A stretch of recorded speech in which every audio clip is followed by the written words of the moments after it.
guys, it's the mayor here. He's sharing on another 3-minute video.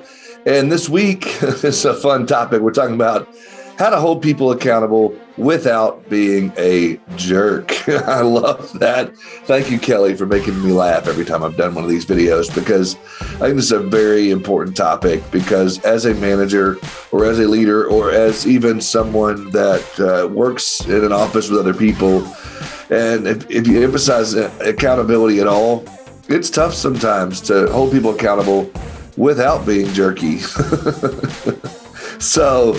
But today we're going to talk about being not being a jerk and being direct at the same time.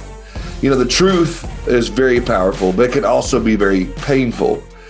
So you want to take some time to ask a few questions first before you exercise your direct response.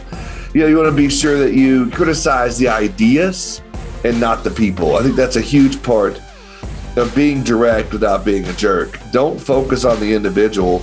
If they give you an idea that you don't necessarily agree with, you don't have to, ridicule them and call them names and tell them they're an idiot for that response, or their idea was stupid, or whatever it might be. I don't think that that's a good way of doing things. I think you focus on the idea and say why that idea wouldn't work, or why this plan wouldn't work, or address it in a way that's direct but not hurtful.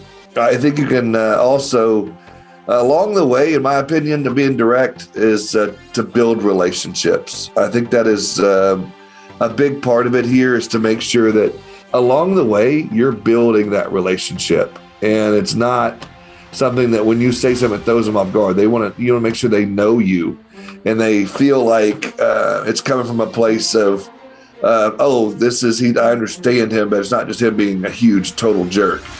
They know your intentions. They know the way you speak. They know your cadence and the way you talk. Building that relationship is going to help a lot. I think also you need to understand the team members need to know that it's serious. It's one of those things that when you're direct, without being a jerk, they need to know, hey, listen, guys, this is a very serious situation.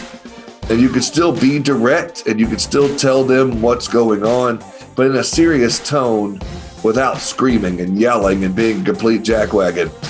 So I also think that speed is very key. I think that when an issue arises or when something comes up, I think it's very important that you handle it quickly and that you handle it in a manner that doesn't allow things to fester and linger.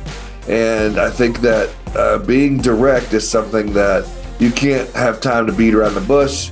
You don't have time to go a long-winded approach. You got to be quick, a direct hit, and just get it going so that it doesn't, like I said, fester for very long. I think being direct is a great way of getting your point across, but you want to make sure you get that point across, again, without being a jerk.